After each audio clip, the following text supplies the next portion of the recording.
প্রিয় গহিরার মুসলমান,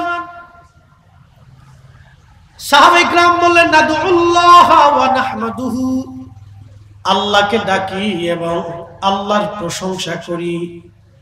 জোরে বলেন ডাকবো কাকে?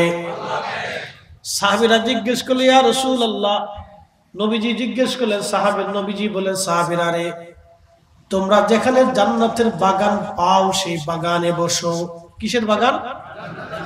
আমরা বাগানে এই মাহফিলে কেন আসবো এটা হাদিস থেকে বুঝি। এই মাহফিলে কেন বসবো এটা হাদিস থেকে বুঝি। আল্লাহর নবী বলেন সাহাবীরা, জান্নাতের বাগান তোমরা যেখানে পাও সেখানে বসো। সাহাবীরা বলেন ইয়া রাসূলুল্লাহ, জান্নাতের বাগান কি? মা রিয়াদুল জান্নাহ ইয়া রাসূলুল্লাহ, জান্নাতের বাগান কি? কি জান্নাতের বাগান? এটা কোথায়? কেমনে বুঝবো? কোন জায়গায়? আল্লাহর নবী বললেন হিলাকুজ যিকির হুয়া রিয়াদুল জান্নাহ। সাহাবীরা রে, জিকিরের মজলিস আল্লাহর বেহেশতের বাগান। জোরে বলেন সুবহানাল্লাহ। কার মজলিস? জিকিরের মজলিস। কোন জিকির? জিকরুল্লাহ। যেই মজলিসে আল্লাহর জিকির হয়, কার জিকির? জোরে জোরে জোরে জোরে কার? আল্লাহর জিকির হয়। আল্লাহর নবীর পবিত্র জবান থেকে বুঝলাম সেটা জান্নাতের বাগান। আর নবী বললেন জান্নাতের বাগান যেখানে পাও সেই বাগানে তোমরা যায় বসো। তাহলে আজকের মাহফিলে জিকির হয় কার? তাহলে এটা কিসের বাগান? তাহলে এইখানে যদি না আসেন তো বসবেন কোন জায়গা? এই জায়গাটাকে যারা বেদাত বললো তারা আসলে অরিজিনাল, তারাই বেদাতি।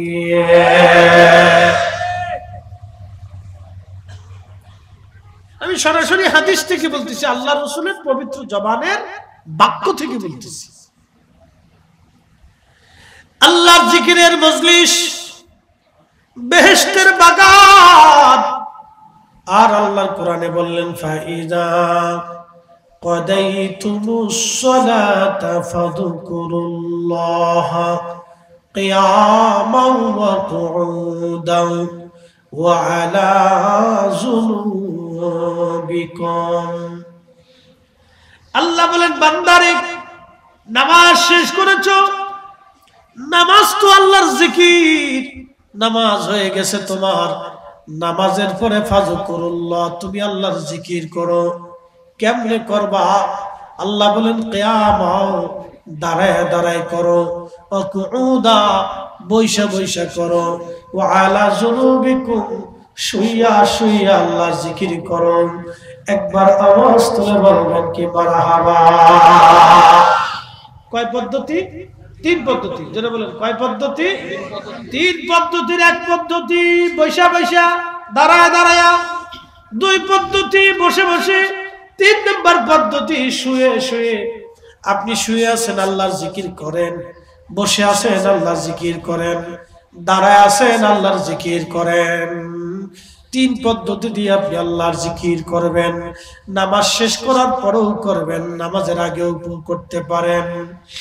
বন্ধু আমার, গহিরার মুসলমান, এই জিকিরের মর্যাদা অনেক। কোন একদিন নবীজি রাস্তা দিয়ে হেঁটে যাচ্ছেন, দেখলেন রাস্তার পাশেই এক জমাত সাহাবীরা বসে বসে এরকম সম্মিলিতভাবে তারা মজলিস কায়েম করেছে। আল্লাহর নবী জিজ্ঞেস করলেন মা জালাসনাকুম, ও আমার সাহাবীরা, তোমরা এখানে বসে বসে কি করো? তোমাদের কাজ কি? সাহাবীরা জবাব দিল ইয়া রাসূলুল্লাহ নাদউল্লাহি ওয়া নাহমাদুহু, আমরা আল্লাহকে ডাকতেছি, আল্লাহর হামদ, আল্লাহর জিকিরে ফিকিরে আমরা বসে গেছি। একবার জোরে বলা যাবে কি মারহাবা? সাহাবীরা মজলিস কায়েম করে নবী জিজ্ঞেস করলেন মা জালাসনাকুম, কি করো তোমরা? তোমরা কেন বসছো? কি করো? কি জন্য তোমরা মজলিস কায়েম করলা? সাহাবীরা জবাব দিলেন নাদউল্লাহ, আল্লাহকে ডাকি। কাকে ডাকে? তাহলে আজকের মাহফিলে আমরাও কারে ডাকি? হ্যাঁ হ্যাঁ, জোরে জোরে জোরে। তাহলে বেদাত? হ্যাঁ, আপনি আপনি সুস্থ জ্ঞানে বুঝে গেলেন বেদাত না, কিন্তু ওটা কোরআন হাদিস পড়েও আপনার বেদাতি বানাই দিচ্ছে। তার মানে এগুলি হচ্ছে কিছুটা হলো দলের টানে। কিসের টানে? দলের টানে। এগুলো আপনাকে বুঝতে হবে। বাংলাদেশে এই পাড়াপাড়ি খুব মারাত্মক, দলের টানে। আমাদের দেশে হয়েছে কি, দল পূজারি আমরা, যেই দল চুরি করলো এটাই ঠিক, ঠিক কথা বল না, দুর্নীতি করলে এটাই ঠিক, রাস্তা বানানোর সময় 4 ইঞ্চি কুমাই দিলে এটাই ঠিক। আমরা সবাই যার যারটা খালি সেটাই ঠিক মনে করতেছি, সমস্যা হলো এইখানে। কিন্তু কোরআন হাদিস তো এটা শিখেই নেই। কোরআন আমাদেরকে শিখাচ্ছে, সাহাবায়ে কেরাম বলতেছে না তো আল্লাহ, আল্লাহকে ডাকতেছি। তাহলে আমরা আজকের মাহফিলে কাকে ডাকতেছি? তাহলে সাহাবীদের সূত্র অনুযায়ী আমরা কি সাহাবীদের তরিকায় আছি না? এই তো হয়ে গেছে, বুঝে গেছে। খুব মনোযোগ। আল্লাহর নবী সাহাবীদেরকে নবী জিজ্ঞেস করলেন, সাহাবীরা তোমরা এই মজলিস কায়েম করে কি করো? সাহাবীরা জবাব দিলেন, না দুআল্লাহি ওয়া নাহমাদুহু, আল্লাহকে ডাকি এবং আল্লাহর প্রশংসা, আমরা আল্লাহর গুণ কীর্তন কৃতজ্ঞতা আদায় করি। একবার জোরে বলা যাবে কি মারহাবা, সালাতুন ইয়া রাসূলুল্লাহ আলাইকুম সালাম ইয়া সালাতুন ইয়া রাসূলুল্লাহ সালাম ইয়া খবর লও ইয়া রাসূলুল্লাহ, খবর লও मेरे मौला मेरे आका, खबर लो सलातुन या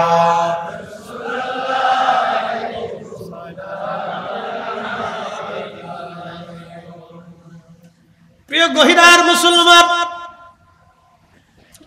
কথা বোঝা যাচ্ছে তো ইনশাআল্লাহ? একটু ধৈর্যের সাথে বসবেন, আমার ঠান্ডা লাগছে। আর সারাদিন মোবাইলে অনেক কথা বলতে হয়, একটু অন্য বিষয়ে মোবাইলে কথা বলতে বলতে এই শরীর হ্যাং হয়ে গেছে। ঘুম থেকে ওঠার পরেতে এই পেশাল শুরু হয়েছে, একবারে মাহফিলে আসার আগ পর্যন্ত পেশাল পাইলে তারপরে আসছি। এখন এটা সুইচ অফ করে রাখছি, বুঝতে পারছেন তো? নানান বিষয়ে অনেক কথা বলতে বলতে এই শরীর হ্যাং হয়ে গেছে।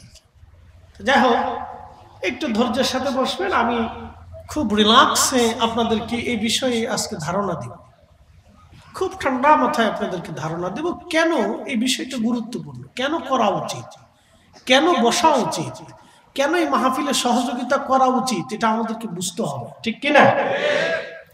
আর আপনারা যারা এটা সাজাইলেন তারা কি ভুল করছেন না ভালো করছেন এটাও বোঝা উচিত। প্রথমত মাহফিলটা কেন করার দরকার, দ্বিতীয়ত কেন আসা দরকার, তৃতীয়ত এখানে কেন নিজের অর্থকে ব্যয় করা দরকার, চতুর্থত এই মাহফিলের জন্য নিজের সময়কে কেন ব্যয় করা দরকার। এই কথাগুলি আমি আপনাদেরকে রিল্যাক্সে বুঝাবো ইনশাআল্লাহ। আল্লাহ তৌফিক নসিব করুন, সকলে বলেন আমিন। আরেকজন ইমামের নাম ইমাম মালিক, আরেকজন ইমামের নাম ইমাম শাফিঈ, আরেকজন ইমামের নাম ইমাম আহমদ ইবনে হাম্বল, যাদের নামের পরে মসজিদে নববীতে রাদিয়াল্লাহু তাআলা আনহু সহ লিখে রাখা হয়েছে। একসাথে বলবেন না মারহাবা? বলে হুজুর আপনি দেখছেন? হ্যাঁ, আমি নিজে দেখছি, এবং শুধু নিজে দেখিনি, আমি নিজে আমার পেজ থেকে, আমার আইডি থেকে মসজিদে নববীতে দাঁড়ায় আমি লাইভ দিছি। আমি আমার জাতিদেরকে দেখাইছি যে দেখেন এই 4 জন ইমামের নাম সাহাবায়ে কেরামের নামের পরে রাদিয়াল্লাহু তাআলা আনহু সহ লেখা আছে। যেই শব্দটা সাধারণত সাহাবায়ে কেরামের নামের পরে ব্যবহার করা হয়, সেই শব্দটা মসজিদে নববীতে তাদের নামের পিছনেও লাগানো হয়েছে। তাহলে অবশ্যই তারা পৃথিবীতে ইসলামের উলুমুল ফিক, উলুমুত তাফসীর, উলুমুল হাদিস এবং ইসলামের জ্ঞান ও বিজ্ঞানে তারা খুবই প্রসিদ্ধ 4 জন ইমাম। তাদের মধ্যে একজন ইমামের নাম ইমাম শাফিঈ। তিনি লেখছেন মা উহদিসা মিম্মা ইউখালিফু কিতাবান। বেদাত কাকে বলে? যেটা কোরআনের বিপরীত। আমার দিকে তাকান, কোরআনের বিপরীত, জোরে বলেন কোরআনের বিপরীত। আও সুন্নাতান, যেটা সুন্নতের বিপরীত, জোরে বলেন সুন্নতের, জোরে বলেন সুন্নতের। আচ্ছা, আজকের মাহফিল কি কোরআনের বিপরীত? একসাথে বলেন না, না জোরে বলেন। মুসলমানের জবানের সাক্ষী কিন্তু অনেক দাম। বলে হুজুর কেমন? মুসলমানের জবানের সাক্ষীতে, দুইজন মুসলমানের সাক্ষীতে একজন স্ত্রী স্বামীর জন্য হালাল হয়, স্বামী স্ত্রীর জন্য হালাল হয়, আর সন্তানরা বৈধ হয়। তাহলে মুসলমানের জবানের সাক্ষীটাকে আপনি দুর্বল ভাববেন না, এটা অত্যন্ত মর্যাদাপূর্ণ একটা বিষয়। তাহলে বলেন মা উহদিসা মিম্মা ইউখালিফু কিতাবান, যেটা কোরআনের বিপরীত, আও সুন্নাতান, যেটা সুন্নতের বিপরীত, এটা হলো বেদাত। তাহলে আজকের মাহফিল কি কোরআনের বিপরীত না, সুন্নতের বিপরীত না? তাহলে বোঝা গেল আজকেরটা বেদাত হবে না। কথা বলেন বেদাত। এটা আমাদের সূত্র না, ইমামদের সূত্র। যাদের সূত্রে আমরা কোরআন কিতাব পড়ি তাদের সূত্র। এখন আপনি যদি ইবনে সিনার সূত্র না মানেন, তাহলে ডাক্তারি বিদ্যা পড়ে আপনার লাভ নাই। কি কথা বল না, ঠিক কিনা? এখন আপনি যদি পারমাণবিক বিজ্ঞানীর সূত্র না মানেন, তাহলে আপনি পারমাণবিক চুল্লি তৈরি করলে ওটা বাস্ট হইয়া সব শেষ হয়ে যাবে। আপনাকে সূত্র মানতে হবে। তো আইম্মে ইকরাম সূত্র দিলেন, কোরআনের বিপরীত হলে সেটা বেদাত হবে, সুন্নতের বিপরীত হলে সেটা বেদাত হবে। আও আসারান, সাহাবে আজমাইন, তাবেঈন, তাবে তাবেঈন যেটা করছেন এটার বিপরীত হলে সুন্নত মানে বেদাত হবে। এবং আও ইজমান, যেটা উলামায়ে মুস্তাহিদিন সম্মিলিতভাবে সিদ্ধান্ত দিয়েছেন। যেমন উলামায়ে মুস্তাহিদিন সম্পূর্ণভাবে সিদ্ধান্ত দিয়েছেন তারাবির নামাজ 20 রাকাত। তারাবির নামাজ কয় রাকাত? আজকে যারা 8 রাকাত বানাইছে এরা হলো বেদাতি। এই কথা কর না কেন? এরা কি বেদাতি? কারণ তারা সুন্নতের বিপরীত করতেছে, সুন্নতের সাহাবায়ে কেরামের বিপরীত আর ইজমাই উম্মতের বিপরীত করার কারণে তারা হলো অরিজিনাল বেদাতি।